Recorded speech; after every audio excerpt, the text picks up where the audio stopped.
je vous invite à lire un texte dans l'épître de Paul aux Philippiens. Nous allons conclure notre épître.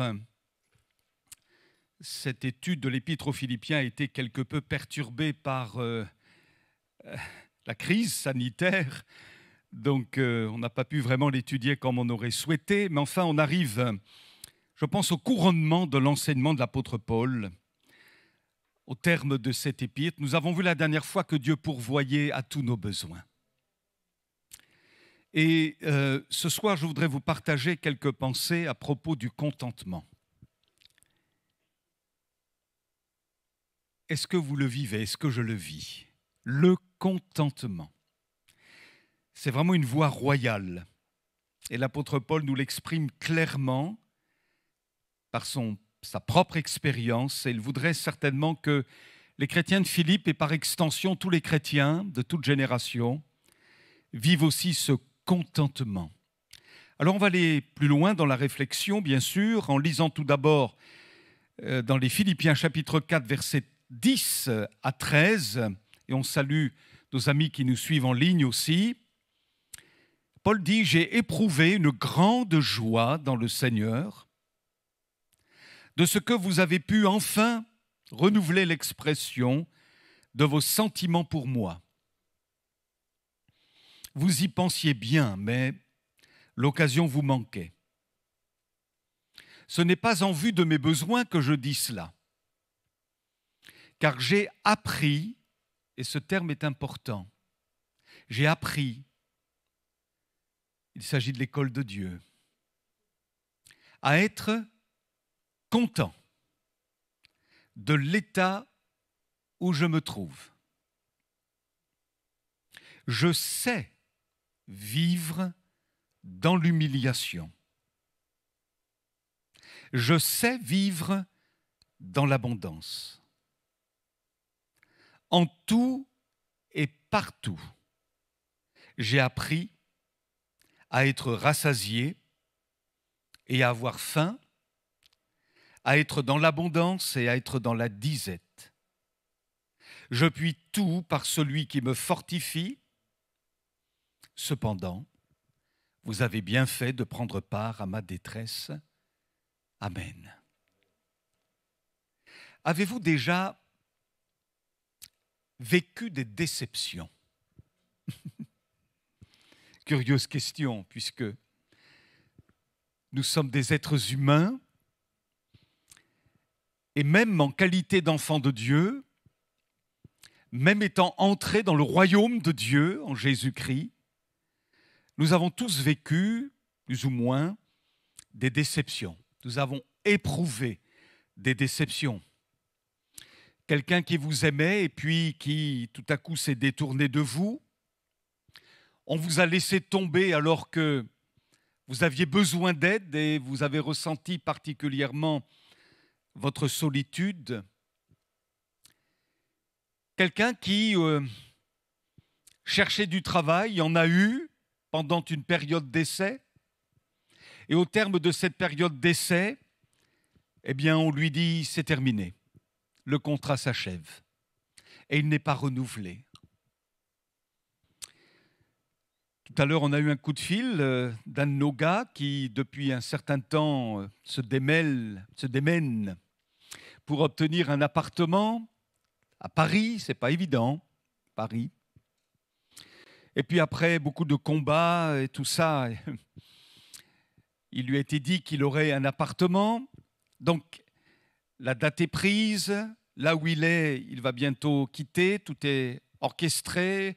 Le camion de déménagement a été loué, etc. Enfin, tout est en marche. Et puis, il vient d'apprendre qu'il y a eu un dégât des eaux et que finalement, ça ne serait pas possible pour le moment.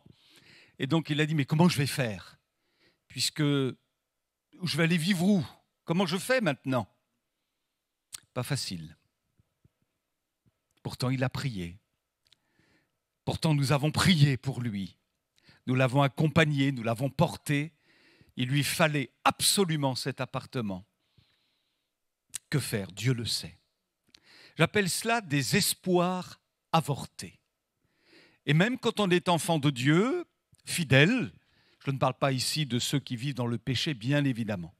Mais d'enfants de Dieu fidèles, il arrive que certains de nos espoirs avortent. Dieu sait, Dieu connaît, mais la déception est là. Quelqu'un dit, la déception, vous la rencontrez souvent, comme si elle était dans les plis mêmes de la vie. Le bonheur parfait n'existe pas ici-bas, il est dans le ciel.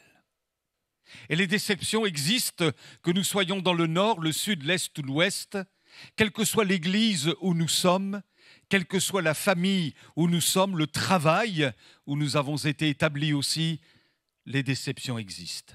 Même que les médecins disent que à la naissance, l'enfant connaît sa première déception quand il abandonne la protection humide du ventre de sa mère. Donc la déception fait partie de la vie. Maintenant, la question se pose pour chacun de nous. Comment y faire face? Comment réagir face à nos déceptions? Faut-il tout abandonner? Bien sûr que non. Faut-il cesser d'y croire, de persévérer, de prier? Bien sûr que non. Faut-il abandonner la marche ou se laisser gagner par l'insatisfaction ou même l'amertume? On connaît la réponse. Mais une chose est certaine pour chacun de nous, si nous ne surmontons pas nos déceptions, elles finiront par nous ronger. Elles finiront par nous ronger. L'apôtre Paul, quand on lit son histoire, quand on lit ses lettres, quand on lit le livre des Actes, eh bien l'apôtre Paul a connu bien des déceptions. On ne va pas citer les déceptions précisément, mais il en a connu pas mal. Mais ce qui est extraordinaire, c'est qu'il nous montre la voie royale. Oui, il a connu l'humiliation, il le dit lui-même. Il a connu la faim. Il le cite aussi dans le texte aux Philippiens chapitre 4. On pourrait ajouter qu'il a connu le fouet, il a connu la prison, il a connu les trahisons et tant d'autres choses encore décrites dans l'Écriture. Mais, et c'est là que quelque part je suis interpellé, et peut-être qu'au milieu de nous, certains le sont aussi, ou on peut l'être tous, il y a une voie royale qui s'appelle le contentement. Alors on est d'accord pour dire qu'il est facile d'être content dans l'abondance. Il est facile d'être content quand on a une bonne famille, de bons enfants, un bon mari, une bonne épouse, etc. Il est facile d'être content quand on est béni, quand finalement la vie nous chante pour nous en notre faveur. Mais on sait bien que la vie chrétienne, ce n'est pas que ça.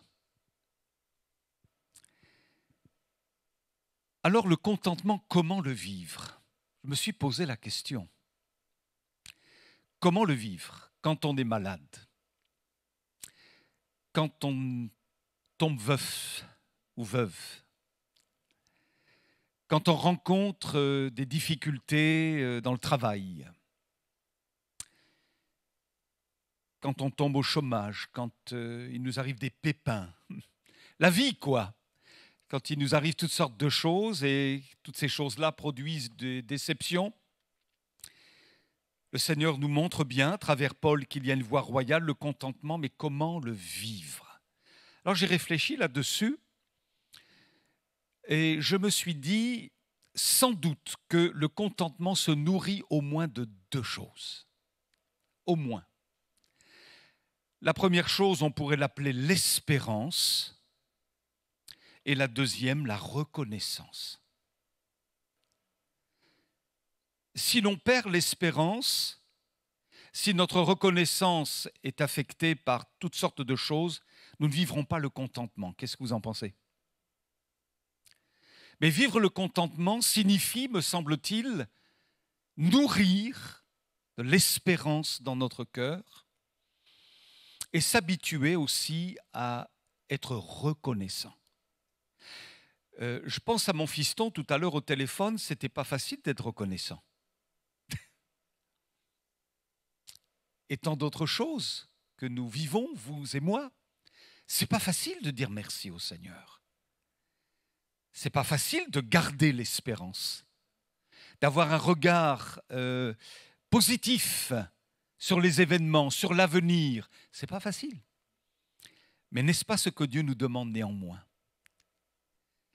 Le contentement, se nourrissant d'espérance et de reconnaissance. Alors parlons un peu de la reconnaissance, de l'espérance d'abord, si vous le voulez bien. J'ai l'impression que perdre l'espérance, c'est perdre tout. Un chrétien qui voit son espérance mise à mal est un chrétien triste, je pense. Il y a un problème, il y a une anomalie. Vous vous souvenez de ce roi désabusé, traversant la famine? En Samarie, c'était une catastrophe, à tel point même que les mamans mangeaient leurs enfants morts. Enfin, indescriptible cette situation. L'horreur. Et le roi est irrité contre Dieu, contre son porte-parole, Élisée. Et il fera dire à Élisée, par l'intermédiaire de son officier, « Qu'ai-je encore à espérer de l'Éternel ?» Il a perdu toute espérance. Il nous arrive de traverser des moments de famine au plan spirituel, des moments de famine au plan familial, au plan du travail, je l'ai dit tout à l'heure, des moments de famine même dans le cadre d'une vie d'église. Et on pourrait dire, à l'image de ce roi, qu'ai-je encore à espérer de l'Éternel? Le prophète Jérémie, lui aussi, a été au bout du rouleau. D'ailleurs, il a écrit des lamentations de Jérémie. S'il y a bien un ministère que les pasteurs ne souhaitent pas avoir, c'est celui de Jérémie. Et alors qu'il est confronté à toutes sortes de difficultés, il dit « Ma force est perdue. Je n'ai plus d'espérance en l'Éternel. » Vous vous rendez compte, l'homme de Dieu, de l'envergure de Jérémie, je n'ai plus d'espérance à l'Éternel. On pouvait se demander, mais qu'est-ce qu'il pouvait dire au peuple? Finalement, il n'avait plus rien à dire au peuple, puisque lui-même était en panne dans le domaine de l'espérance. Il le dit. Je n'espère plus en l'Éternel, je n'ai plus d'espérance en l'Éternel. Alors dans ce cas-là, mes amis, l'échec est assuré. On est dans le désespoir, on n'a plus rien à attendre du Seigneur. La fin de l'espérance, c'est la fin de tout. Et quand il n'y a plus d'espérance, qu'est-ce qui se passe? On vit dans l'abattement, dans le découragement, dans l'accablement. Et l'on se dit même parfois, mais à quoi ça sert de prier? Ça vous est jamais arrivé, ça? À quoi ça sert de prier? Je l'ai fait déjà tant de fois. Pour tel sujet, j'ai crié à toi, j'ai pleuré devant toi, Seigneur. On se dit, alors que notre espérance est affectée, mais à quoi ça sert de prier? À quoi ça sert de louer? D'aller même aux réunions, de lire la Bible? Mais merci, Seigneur. L'auteur de l'espérance, notre cher Sauveur, est celui qui voit dans nos cœurs, qui lit nos vies, et il est capable de nous renouveler dans cette espérance. Et cette espérance, puisqu'elle est surnaturelle, eh bien, nous donnera la capacité de relever la tête. Gloire à Dieu, de relever la tête. L'auteur aux Hébreux nous donne au moins 2 images au sujet de l'espérance. Au chapitre 6, verset 18, il dit, je vous le lis, « Nous dont le seul refuge a été de saisir l'espérance qui nous était proposée. » Le seul refuge pour nous a été de saisir l'espérance. Et je pense que dans l'esprit, dans la pensée de l'auteur aux Hébreux, puisque l'auteur aux Hébreux nous renvoie constamment à l'ancienne alliance, eh bien, il avait probablement à l'idée les villes refuges. Notre seul refuge est notre espérance, la ville refuge. Pourquoi y avait-il des villes-refuges en Israël dans l'Ancienne Alliance? Parce que quand quelqu'un tuait accidentellement une personne, ce n'était pas prémédité du tout, cette personne pouvait alors être à l'abri dans une ville-refuge. Et le vengeur de sang ou le parent de sang ne pouvait pas se venger. Donc, cette personne qui avait tué accidentellement était à l'abri. Et elle était libérée au moment de la mort du souverain sacrificateur. Notre seul refuge, nous avons besoin de nous mettre à l'abri dans le refuge de l'espérance. Et lorsque,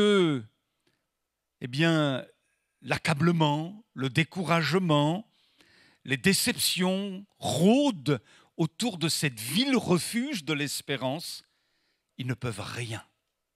Ils ne peuvent pas nous atteindre, selon l'image utilisée par l'auteur aux Hébreux. Notre seul refuge est l'espérance que nous saisissons. Il faut saisir par la foi l'espérance, nous cramponner à l'espérance. Elle nous abritera. Et puis le verset 19 au chapitre 6 des Hébreux dit « Cette espérance », il poursuit son raisonnement, « nous la possédons comme une ancre de l'âme sûre et solide. Elle pénètre au-delà du voile. L'espérance est comme une ancre. Et l'ancre, ça sert à quoi? À rendre le bateau stable. C'est la stabilité du bateau. Et notre espérance, elle est sûre. Elle est solide parce qu'elle est ancrée non pas dans les choses de la terre, parce que les choses de la terre passeront, mais notre espérance, elle est solide parce qu'elle est ancrée dans le ciel, au-delà du voile, dans l'invisible, là où se trouve le Seigneur Jésus. Alléluia. Donc notre espérance est comme un refuge, et notre espérance est une ancre qui va nous rendre stables, quelles que soient les tempêtes. Maintenant, mes amis, pour vivre le contentement, il nous faut nourrir cette espérance qui vient d'en haut. Mais je crois aussi, et je suis interpellé en vous le disant, qu'il y a un langage propre à l'espérance. Le langage de l'espérance. Je relisais encore dernièrement ce récit étonnant de la Sunamite qui a eu un enfant par miracle à travers la prière du prophète Élisée.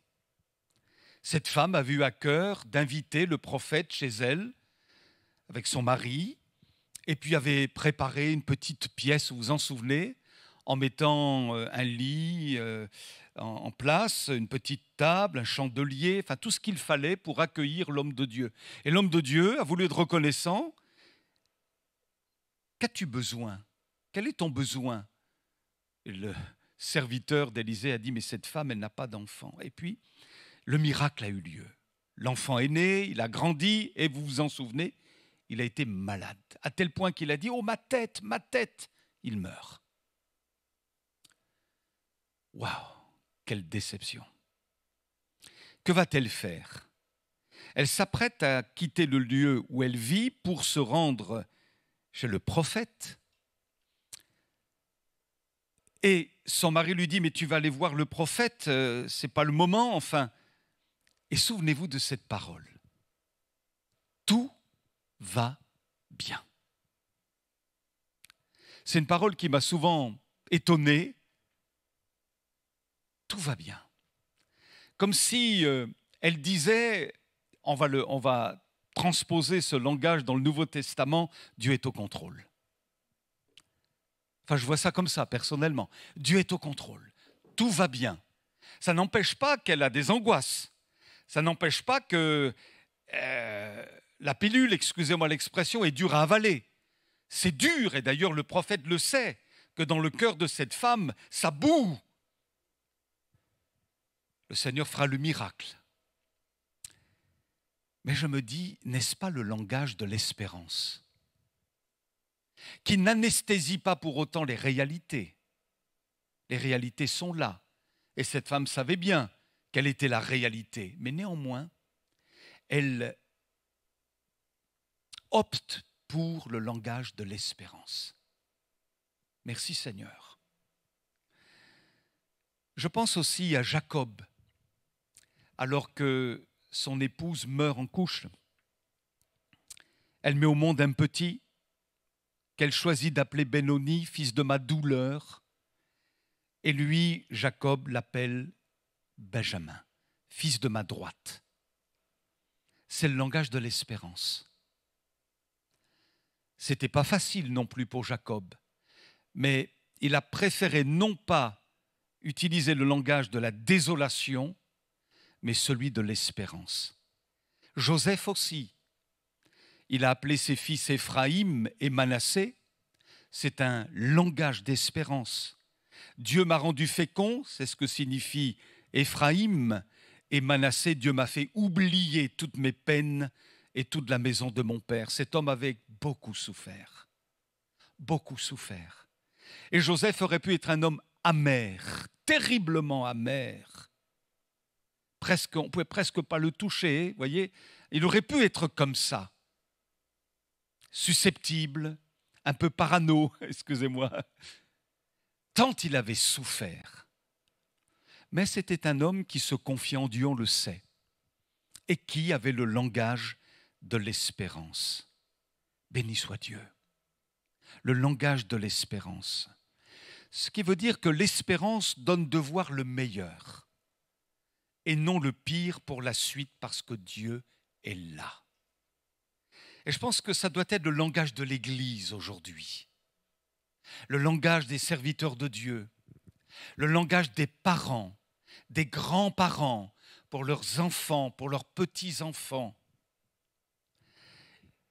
Il nous appartient de voir le meilleur et non le pire pour la suite.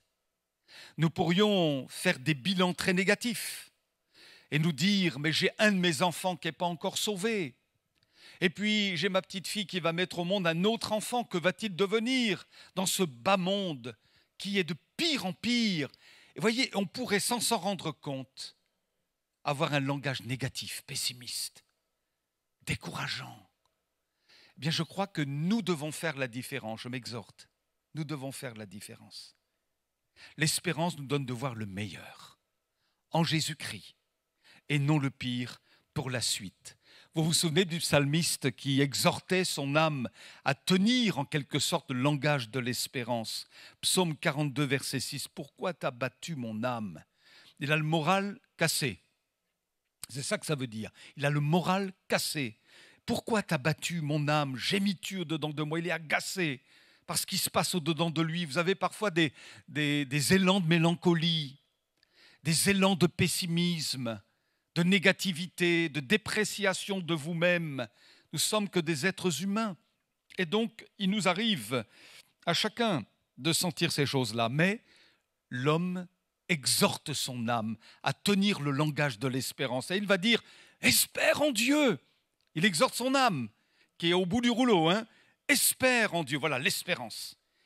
Il faut, mon âme, te saisir à nouveau de l'espérance. Parce que sinon, tu vas plonger. Tu vas te décourager, tu vas te déprimer. Espère en Dieu.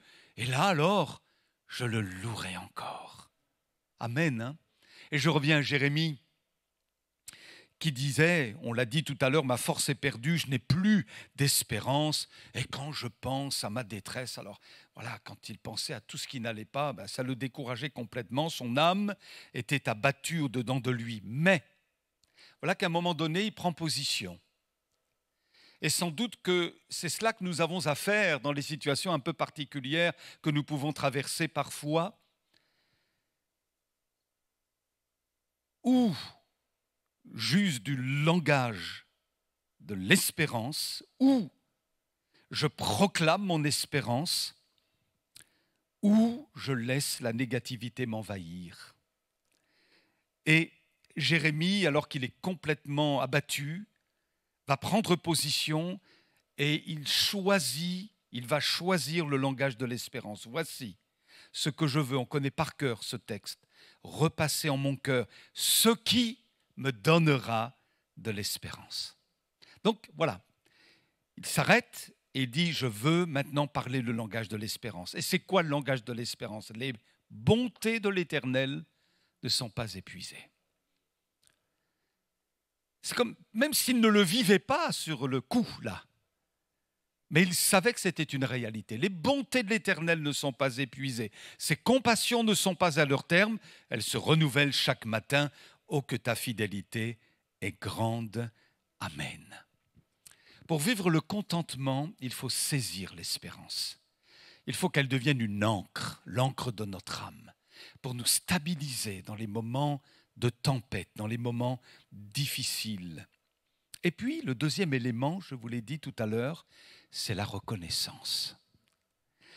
La Bible est pleine de reconnaissance. Il y a des lamentations, il y a des pourquoi, jusqu'à quand, et tant d'autres expressions semblables, mais il y a aussi beaucoup de merci.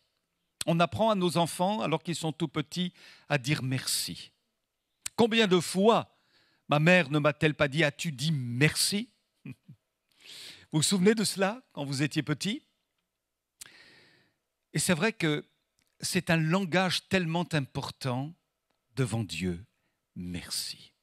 Merci. Dans le psaume 113, je lis dans la Bible version français courant, il est dit au verset 2 qu'on remercie le Seigneur, dès maintenant et pour toujours. Psaume 68, verset 20, qu'on remercie le Seigneur. Jour après jour, il nous prend en charge, Dieu notre Sauveur. Dans le Nouveau Testament, l'apôtre Paul, imprégné de ces textes et surtout rempli du Saint-Esprit, dira « Soyez reconnaissants ». Paul l'est, même en prison. C'est pourquoi il connaît le contentement, plein d'espérance en Dieu et plein de reconnaissance. Je sais, j'étais à l'école de Dieu, semble-t-il nous dire. Il n'y a pas eu de coup de baguette magique, ça n'existe pas dans l'Évangile. C'est l'école de Dieu. Et il a appris ses leçons au fur et à mesure, ses leçons spirituelles. Et souvent, certainement, il s'exhortait à être plein d'espérance et à être reconnaissant. Alors il va le dire à ses bien-aimés à travers ses épîtres, soyez reconnaissants. Ce n'est pas une option, c'est un impératif. Il ne dit pas essayez d'être reconnaissant, si vous y pensez. Mais il introduit ses auditeurs, ses lecteurs, dans un mode de fonctionnement spirituel, dans un automatisme, dans une saine habitude. Et la meilleure des habitudes pour nous, en commençant notre journée, c'est de dire merci Seigneur. En nous couchant, même si nos journées n'ont pas été toujours très faciles, merci Seigneur. En prison, à cause de notre foi, Paul disait merci Seigneur. Dans la disette, dans l'humiliation. Il va reprendre ce principe dans l'Épître aux Thessaloniciens, chapitre 5, verset 18, « Rendez grâce en toutes choses, car c'est à votre égard la volonté de Dieu en Jésus-Christ. » Ou, selon une autre traduction, « Remerciez Dieu en toutes circonstances. Telle est pour vous la volonté que Dieu a exprimée en Jésus-Christ. » Et voici un autre exemple, je conclus, vers le milieu de la nuit. Souvenez-vous, dans la prison de Philippe, justement. Acte 16, Paul et Silas priaient, chantaient les louanges de Dieu, les prisonniers les entendaient. Tout à coup, il se fit un grand tremblement de terre, en sorte que les fondements de la prison furent ébranlés. Au même instant, toutes les portes s'ouvrirent et les liens de tous les prisonniers furent rompus. Parfois, il y a des liens en nous. Des liens de, tout à l'heure je parlais de négativité, de dépréciation, de dévalorisation, de pessimisme, d'incrédulité. Les remerciements brisent les liens, brisent les chaînes. Ça se fait tout seul. Alors qu'on peut être, on boit du noir, et puis on dit stop là, stop. L'espérance, la reconnaissance. Et à partir de ce moment-là, l'atmosphère dans nos têtes et dans notre cœur change. Gloire à Dieu. Et on se rend compte aussi qu'autour de nous, ça change. Parce que vous avez bien vu dans l'Écriture, l'incrédulité, ça se communique. le mauvais moral, et ça se communique aux autres. Hein. On voit les 10 espions qui ont communiqué leur négativité à tout le peuple. Or, Caleb et puis Josué étaient animés d'un autre esprit.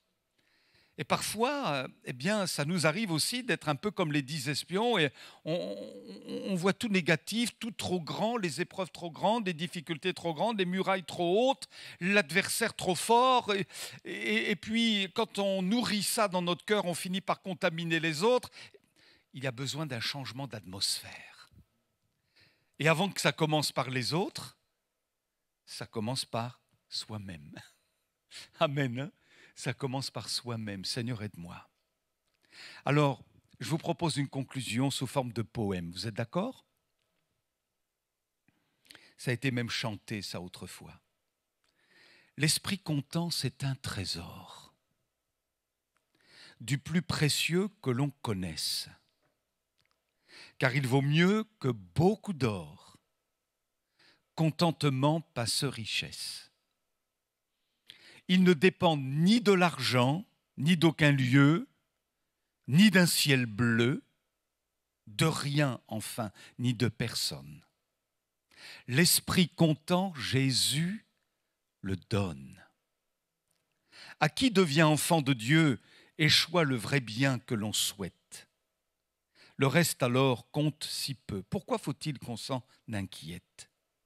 Celui qui croit se sent le droit d'avoir toujours aide et secours, tandis qu'ailleurs on se tourmente, l'esprit content s'élève et chante. L'esprit content, c'est voir en tout la main de Dieu guider les choses. Où les épines sont partout, il aime à découvrir des roses. Et si l'on craint le lendemain, il ne vit, lui, que d'aujourd'hui, dans l'assurance, bien certaine qu'à chaque jour suffit sa peine. Ce privilège du chrétien, l'esprit content, quoi qu'il arrive, l'as-tu reçu, retiens le bien. Que rien ici-bas ne t'en prive, témoigne ainsi de ton souci, d'honorer Dieu comme il le veut, à t'en blâmer si même on trouve, qu'importe, le Seigneur t'approuve. Amen.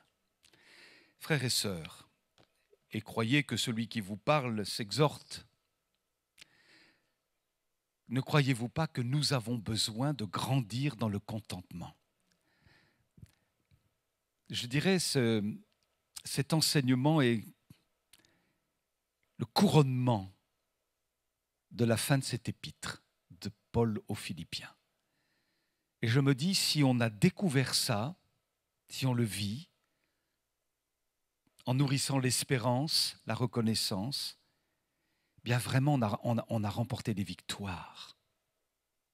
Gloire à Dieu. On est loin de tous ces principes enseignés dans certains coins du monde sur la prospérité, tout ça, l'évangile de victoire, tout ça. Oui, l'évangile est la victoire. Mais on comprend bien que, quelles que soient les circonstances, et nous pensons à nos bien-aimés persécutés, nous pensons à nos bien-aimés affectés dans l'épreuve, nous pensons à nos veuves au milieu de nous, à nos aînés qui souffrent dans leur corps, nous pensons à des situations compliquées, des parents qui ne voient pas leurs enfants se convertir, nous pensons à des pasteurs en difficulté, il y en a. Le contentement, la reconnaissance, l'espérance. Gloire à Dieu, que Dieu nous aide. Nous avons la clé, une clé tellement importante. Et peut-être qu'on trépigne et Dieu dit, apprends le contentement, apprends à vivre. Non seulement dans l'abondance, ça c'est pas trop compliqué d'apprendre à vivre dans l'abondance, mais aussi dans l'humiliation, dans les difficultés. Apprends à vivre là et réjouis-toi en moi et utilise le langage de l'espérance. Gloire à Dieu, hein, le langage de l'espérance. Tout va bien. Amen. Parce que Dieu est au contrôle, on est d'accord. Hein? Ce n'est pas la méthode Coué. Hein? Tout va bien parce que Dieu est au contrôle. Amen. Merci Seigneur pour ces moments de prière et ces moments de réflexion devant ta parole. Seigneur, nous nous sentons petits devant cela. Et qui est suffisant pour ces choses. Mais tu nous aimes. Tu veux nous faire progresser, grandir dans tes voies. Sans doute sommes-nous loin encore d'avoir atteint ce niveau spirituel en toute simplicité et humilité, mais on te loue pour toutes les fois où nous avons bien réagi par rapport à nos déceptions. Et comme l'apôtre Paul, nous voulons apprendre de toi. Nous sommes à ton école. Le contentement, Seigneur. Fais-nous grâce. Nous pouvons tout par celui qui nous fortifie. Et nous sommes aussi heureux de savoir que des bien-aimés prennent part à nos détresses. C'est la vraie communion fraternelle. Nous te bénissons pour l'exemple de Paul, Seigneur, capable d'être autonome. Il pouvait tout, oui, par celui qui le fortifiait, mais ayant aussi ce sentiment de dépendre d'un peuple, le peuple de Dieu, ressentant le besoin de l'aide, du secours, de la prière du peuple de Dieu. Nous te bénissons pour toutes les expériences que nous avons faites avec toi, le renouvellement que ta parole apporte dans nos cœurs et que la prière a suscité en nous. Nous te bénissons, Seigneur. Fais-nous grâce et donne-nous de relever la tête quand c'est plus compliqué. À toi toute la gloire. Guéris nos cœurs blessés parfois aussi, Seigneur, en raison des circonstances douloureuses de la vie. Nous te demandons d'apprendre de toi ce qu'est le contentement et apprends-nous à offrir un visage radieux au monde qui nous entoure, à nos enfants, nos petits-enfants, peut-être à notre épouse, à notre époux, à nos bien-aimés, à ceux qui souffrent, qui sont dans la difficulté. Donne-nous de rayonner de toi et de dégager la bonne odeur de Jésus, en nourrissant l'espérance, la reconnaissance. À toi toute la gloire, notre Sauveur. Amen.